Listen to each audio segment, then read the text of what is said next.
fait. Tcha, tcha, tcha, tcha. Et vous l'avez, mes amis. Mon cher, la maman. Bonjour les amis, j'espère que ça va un peu.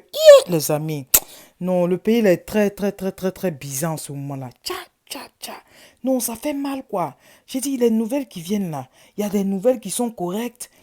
Voilà, je vais dire que c'est la vérité. Maintenant, il y a des nouvelles aussi, c'est comme genre affairage, mais en même temps, on dit des choses qui n'ont pas trop de sens, des choses comme ça, pour blaguer un peu la population. Ils ont créé un buzz hier nuit là. Sinon, hier après-midi, parlant du monsieur Soumaro là, du président de l'Assemblée nationale, tout ça là.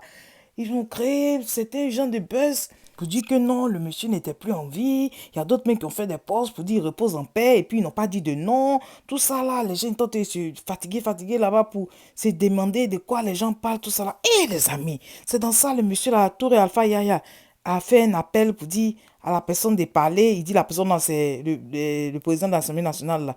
Donc ce dernier a parlé pour dire qu'il est en vie, qu'il va bien, il rentre le 24 février. Si j'ai le temps, mais je vais vous faire passer la vidéo là. Mais il y a le monsieur là aussi, monsieur Wassena, connaît, il a expliqué son empoisonnement là. Il dit, le nom du restaurant là ne veut pas qu'on parle de ça, mais il faut qu'on parle de ça.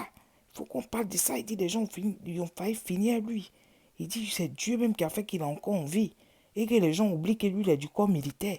Il a su ça. Il dit, lui, il a su. Que dès qu'il a su, il a appelé sa femme en même temps. Vu que sa femme est médecin, il a appelé sa femme en même temps pour dire, Joe, ma femme, on vient de me faire le truc là. Il doit faire comment? Donc sa femme lui a indiqué les médicaments qu'il doit prendre. Vite. Il a vite pris les médicaments là. Avant que je vous raconte son histoire, il faut que je vous dise que ce qui s'est passé à Port-Boué, qui est vraiment triste, un policier. Oui, ça me fait mal même d'en parler parce que c'est tellement triste et j'imagine la famille de ce policier-là. Oui, un policier à Port-Boué se donne la mort, les amis. Oui, il s'agit de l'officier Lago Franck Olivier. Il s'appelle, comme je le dis, Lago Agui Franck Olivier, âgé de seulement 34 ans. Et on dit qu'il s'est donné la mort à son domicile. Oui, hier dimanche là.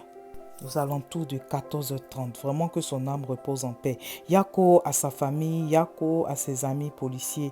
Vraiment que son âme repose en paix. Quand j'ai vu ça, c'était tellement triste, mais il faisait déjà tard.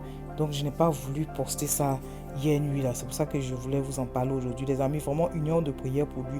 Union de prière pour tous ceux en ce moment-là qui ont tendance à vouloir se faire du mal. Vous comprenez, non? Parce que soit par, je ne sais pas comment je peux vous dire. C'est que chacun de nous, on sait un peu de quoi on parle. Souvent le stress souvent fait qu'on ne veut plus être de ce monde. Vraiment union de prière. Soutenons-nous en prière. Si vous avez des amis comme ça qui sont stressés comme ça, soutenons-nous en prière. Voilà, parce que ça fait peur. Vraiment, il y a quoi encore à sa famille.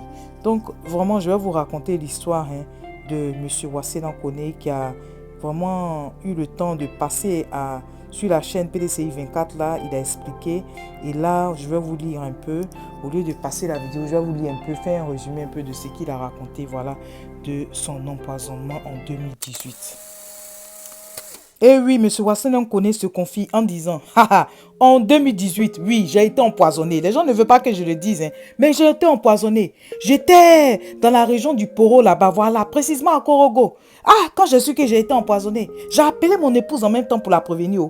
Comme elle est du corps médical, elle m'a indiqué des médicaments à acheter et à boire. Mais pour vous dire la vérité, je ne savais pas exactement ce que j'avais. Mais toujours est-il que je ressentais. Voilà, je lui ai dit ce que je ressentais comme mal, quoi. Voilà. Et donc, comme je dis là, elle m'a indiqué des médicaments à acheter, voilà. Mais le truc, c'est que j'avais toujours mal. Plus j'avançais, plus je conduisais, je ressentais toujours le mal, quoi. Ça me faisait encore plus mal. Donc, quand j'ai vu que je devais aller au bureau à Daoukro, là, oui, je devais me rendre au bureau politique du PDCI RDA à Daoukro. Elle m'a dit non, faut pas partir. Tu ne pourras pas. Tel que tu me décris ton mal là, il vaut mieux que tu rentres. Il faut rentrer directement.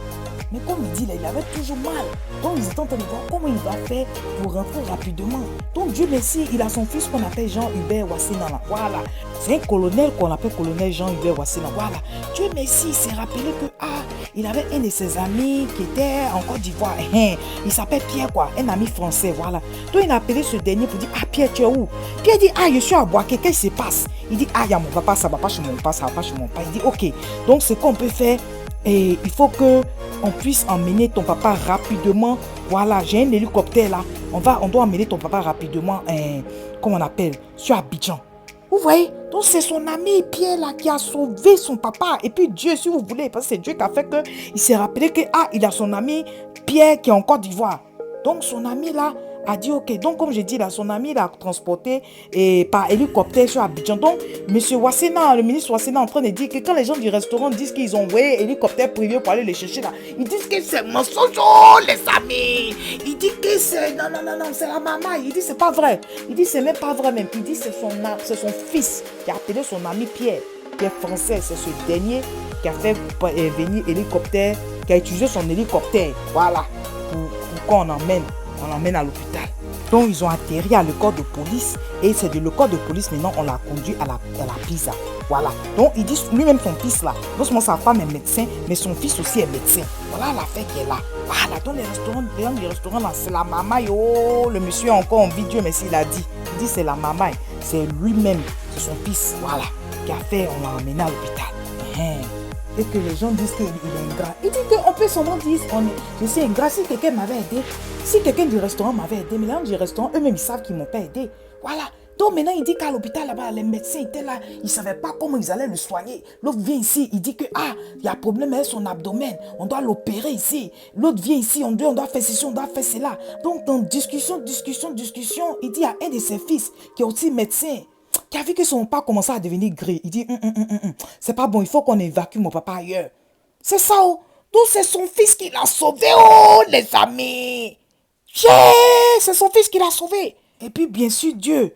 Maintenant, il dit que quand il est arrivé à l'étranger là-bas, là, il dit c'est la nièce du président Henri Konan Bédié, qui est elle aussi amie à son épouse. C'est elle qui venait régulièrement le voir. Voilà, elle aussi, elle est docteur. Donc, elle venait régulièrement le voir. Il dit c'est comme ça, doucement, jusqu'à...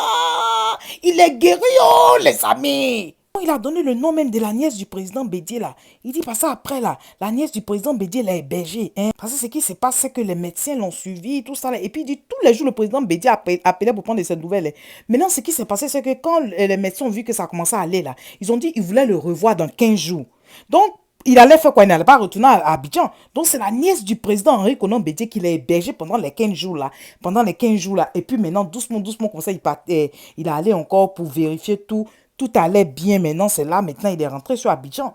Donc il dit franchement, il ne veut pas que les gens du restaurant là disent qu'il est ingrat pendant qu'ils n'ont rien fait pour lui. Voilà qui est clair. Dieu merci, il a envie et puis il a parlé. Tous nos hommes politiques là, a donné s'il y a des choses comme ça, vous voulez éclairer la population, éclairez-nous. Oh. Si vous ne voulez pas venir sur la toile, enregistrez des choses, écrivez des choses, faites des livres, faites des trucs. Parce que franchement, les gens là, nous, maman, on est fatigués. On veut la vérité. Voilà. Informons-nous vivons, les amis.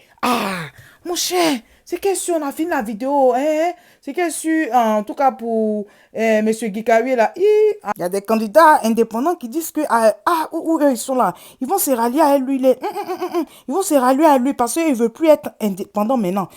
À Gagnoa là, donc c'est ça, donc en tout cas, l'union fait la force des Gagnoa. Ce que ça a chauffé. C'est que sur les amis, nous avons fini la vidéo. Ceux qui ont passé les fake news pour dire que le président de l'Assemblée nationale n'était plus de ce monde-là. Il paraît que c'est faux. La vidéo va venir tout à l'heure. Bye bye.